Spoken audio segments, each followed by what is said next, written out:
Good morning students, कैसे हैं आप सभी। मैं रोहित सर आज आपके लिए नेक्स्ट जो पार्ट है कंपोनेंट्स ऑफ इकोसिस्टम वो बताऊंगा। तो आप मेरी वीडियो को शुरू से लेकर लास्ट तक देखें।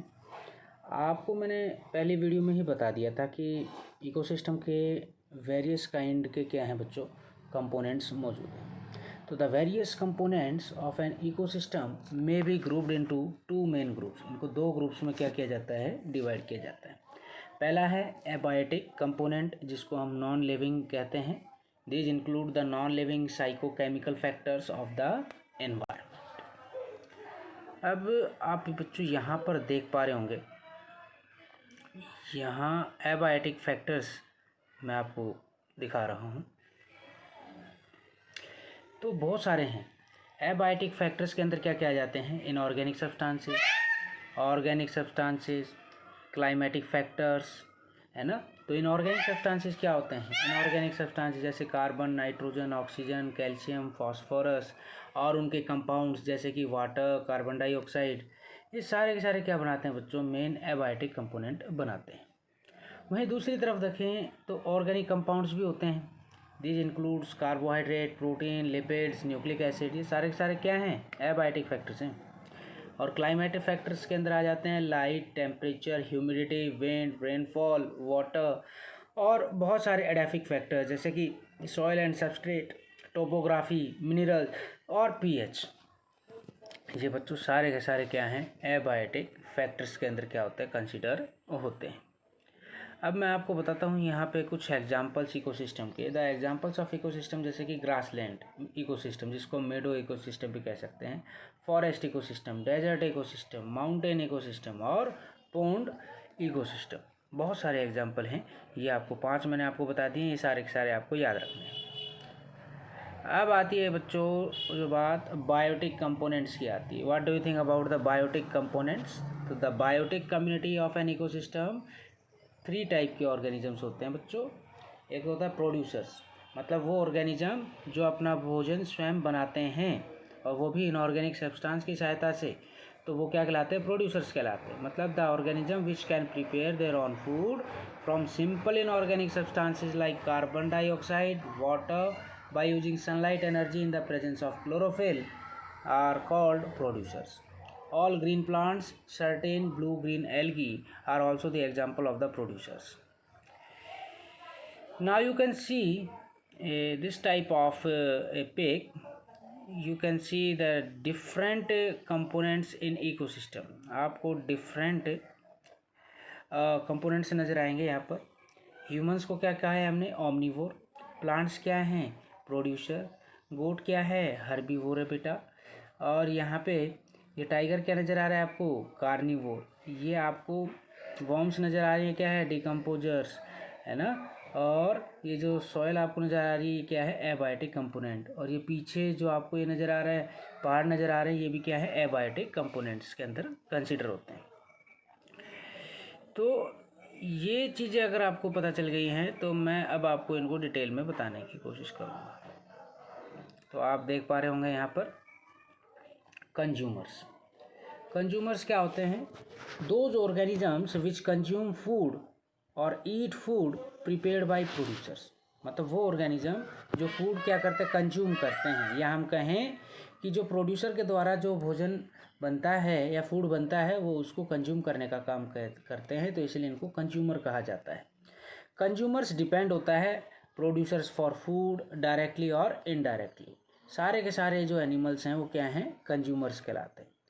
कंज्यूमर्स को फिर क्या किया जाता है, फर्दर डिवाइड किया जाता है 3 ग्रुप्स में, हर्बीवोर्स, कार्निवोर्स और ओमनिवोर्स। हर्बीवोर्स क्या होते हैं, those animals which eat only plants are called herbivore. जैसे buffalo, goat, sheep, horse, deer, camel, ये सारे एग्जाम्पल किसके, हर्बीवोर्स के। वहीं अगर हम देखें तो जो हर्बीवोर्स हैं वो फूड क्या करते हैं, डायरेक्टली प्लांट से क्या करते हैं, प्राप्त करते हैं, मतलब प्रोड्यूसर से वो प्राप्त करते हैं।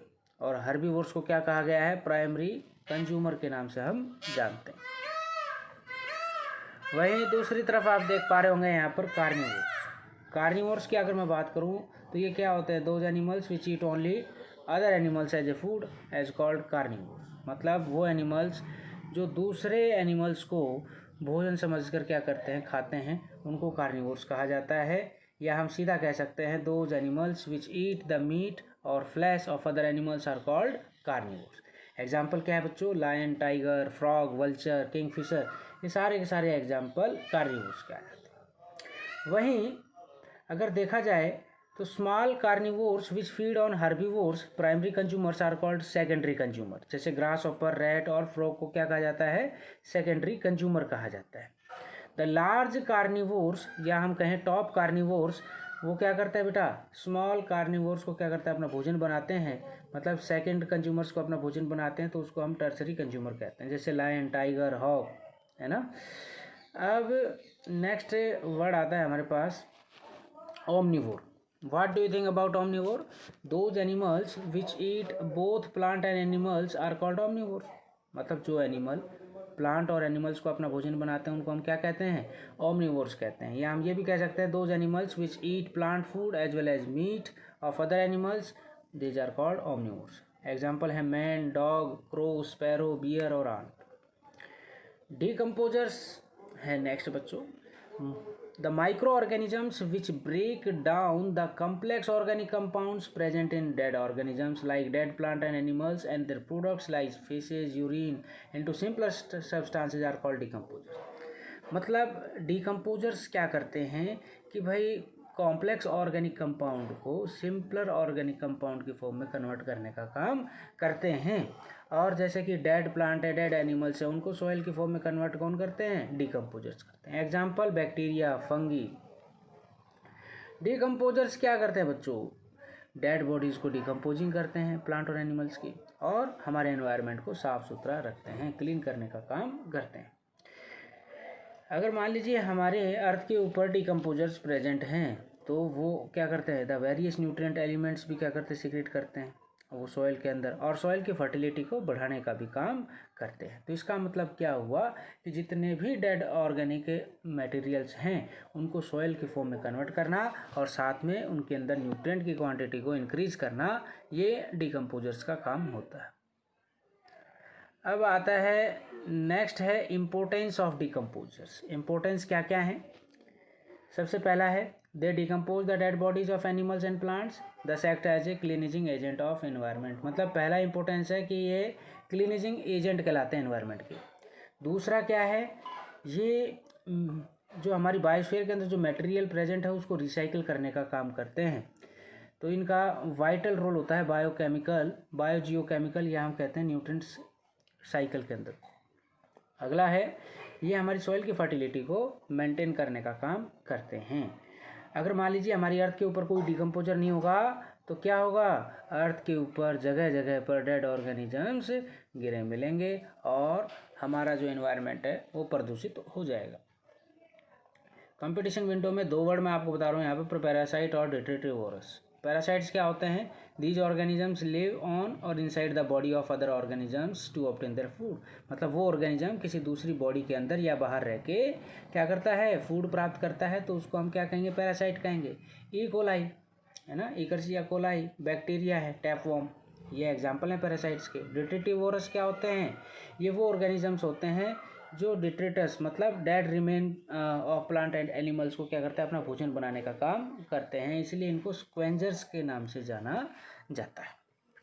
मैं आपको जाते जाते कुछ क्वेश्चंस देते हुए जा रहा हूँ, ये आपको क्या करना है, याद करना है और अपनी फेयर नोटबुक में इनके आंसर से लिखना है। पहला है नेम 2 नॉन बायोडिग्रेडेबल वेस्ट, सभी बच्चों को मालूम है। दूसरा है what are non biodegradable waste. Third है बच्चों give the technical term of the sum of biotic and abiotic component of a specific area. मैंने पिछले नोट्स में ये सारी चीज़ें करा रखी हैं।